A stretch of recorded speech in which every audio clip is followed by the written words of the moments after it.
Good morning, everyone. My name is Rupam Barui. I am a cybersecurity student from the National Forensic Sciences University. And today I want to talk about something that sounds like a social problem, job scams. But it is actually deeply a DNS and internet governance problem.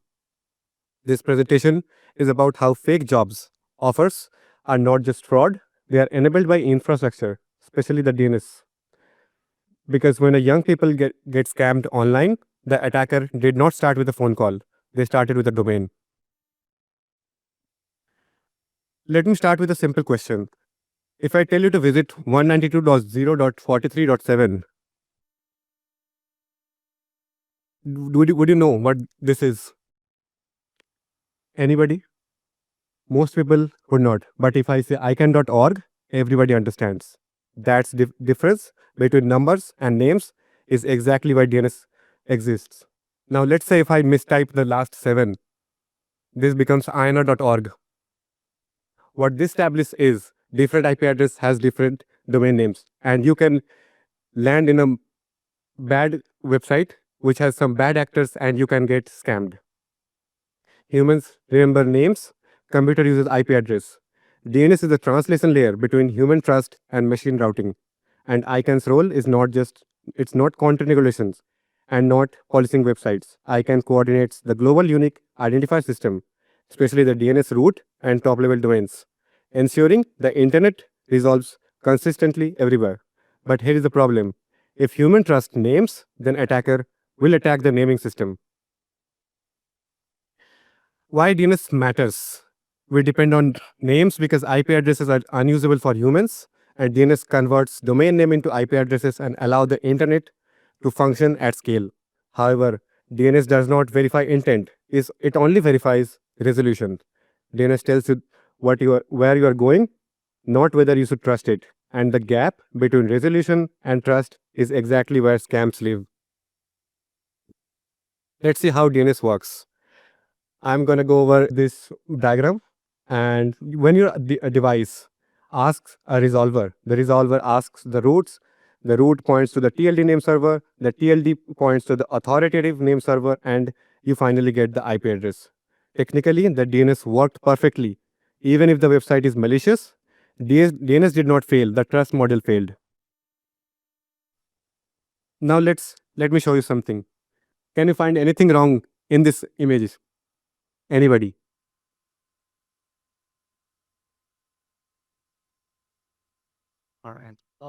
Yeah. Okay, yeah. Your brain reads Google and Microsoft, but they are not. If I change the font here, you can see that the Microsoft is RNICROSOFT, and probably nobody noticed the one in the Google one. Those are not O's, those are double zeros. This is a type of homography attacks. To a DNS resolver, these are completely legitimate domains. To a human, they're deception. So the attacker does not hack servers, they hack human perception. This is DNS abuse. This is what we call DNS abuse. DNS abuse is when a domain names and DNS infrastructure enable harmful activities such as phishing, malware distribution, botnet command and control, impersonation, and scam campaigns. In other words, the domain is not the victim, the domain is the weapon. Now, the most important part, why youths are targeted. Now we connect this to job seekers. Young people are uniquely vulnerable because they are actively searching, they expect emails from strangers, and they feel urgencies. Data shows the scale. 46% of children aged 8 to 17 reported being scammed online. Job fraud becomes a notable portion of high value cybercrime cases. And in the US, employment scams caused about $264 million in loss in 2024 alone. This is not random, it is a targeted social engineering. This is what a scam looks like. It is a typical example if you can see here. If you can see in this part, it is saying that you have received a congratulatory email, you are shortlisted, and you need to submit a mandatory legal clearance document. And then comes the payment request if you see in the bottom box. What made the victim trust this?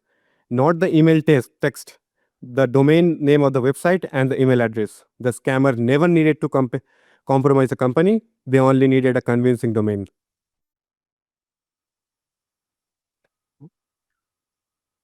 The technical attack chain of a job scam, how this happens. So first they register lookalike domains, then they post fake job listings, then they conduct fake interviews, finally they request identity documents or money.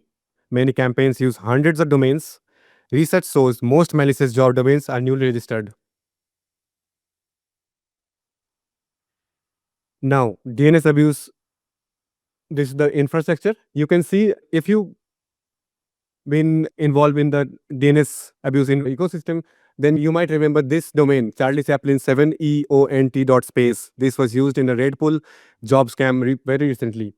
And in the next point, you can see there are like these kind of domains, apply to get hired.com and ejhns.mlko.my. And 88% of malicious jobs use the top, like domains TLD, like top.xyz.tk.af. DNS abuse trends and ICANN's relevance. ICANN classifies DNS abuse to include phishing, malware, botnet, farming, and spam. Today, registrars have contractual obligations to mitigate clear abuse, and large scale DNS monitoring shows the magnitude. Billions of DNS queries analyzed and millions of phishing domains detected. That is why this topic belongs at ICANN, not just cybersecurity conferences, because DNS governance decisions directly affect user safety. Now let's come to the mitigations. Solutions exists at three levels. One is user, they need to verify URLs. They do not trust urgency. And for institutions, they need to deploy DNS filtering, block down malicious domains, and for the whole ecosystem, faster abuse reporting, registrar accountability, and the technical mitigation and policy mitigation must work together. What is my work and role? My work focuses on connecting these two worlds, cybersecurity practices and internet governance policy.